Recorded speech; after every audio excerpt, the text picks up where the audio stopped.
పరిహారం ఇవ్వకపోతే ఈసారి ఒక్క బాతు మీద కూడా చేపెట్టనివ్వను. అయితే వచ్చే సంవత్సరం కూడా బర్డ్ ఫ్లూ వస్తుందని మీరు నిర్ణయించుకున్నారు కదా? అది కాదురా, నా బాధ ఏమిటో చెప్పాను. అయ్యా, మన సోమ ఉన్నంత వరకు మీరెందుకు భయపడ్డం? నేను ఒక మాట చెప్తే దాన్ని మేరనే మేరడు. వాడు మనోడు. అన్నా, మీరు కాల్ చేసినప్పుడే నేను చెప్పాను కదా, ఇంకా శాంక్షన్ అవ్వలేదన్నా.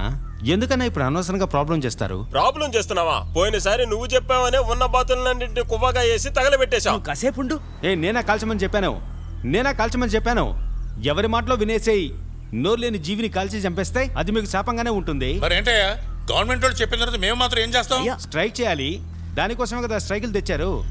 ఇదిగో సోమా, వాళ్ళిచ్చే చిన్న లోన్తో వీళ్ళు అసలు ఏం చేయగలరు చెప్పు? వీళ్ళకంటూ అండగా ఉండేవాళ్ళు ఎవరున్నారు? ఈ అమౌంట్ ఎప్పుడో శాంక్షన్ అయింది. నేను జిల్లా సెక్రటరీ రమేష్ను కలిశాను. దానికి ఎలాంటి ఛాన్సు లేదే. దీనికి ఎన్ఓసి ఇవ్వకుండా మీ పెద్ద ఆఫీసరు లాక్ చేశాడంట. గవర్నమెంట్ నుంచి ఆర్డర్ వచ్చిందని మనం అందరికి ఇవ్వగలమా? మనకి కొన్ని రూల్స్ ఉన్నాయి కదా. ఏమిటి సార్ రూల్స్? అలా కష్టపడే వాళ్ళని అలమటించి ఇంకా డబ్బులు గుంజాలని చూస్తున్నారా? పచ్చిగా చెప్పాలంటే మీకు లంచం కావాలి. మర్యాదగా మాట్లాడు సార్. ఇంతకు మించి మర్యాదగా మాట్లాడడం నా వల్ల కాదు సార్.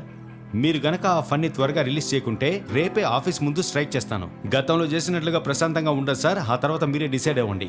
ఏంటి బెదిరిస్తున్నావా? అవును సార్.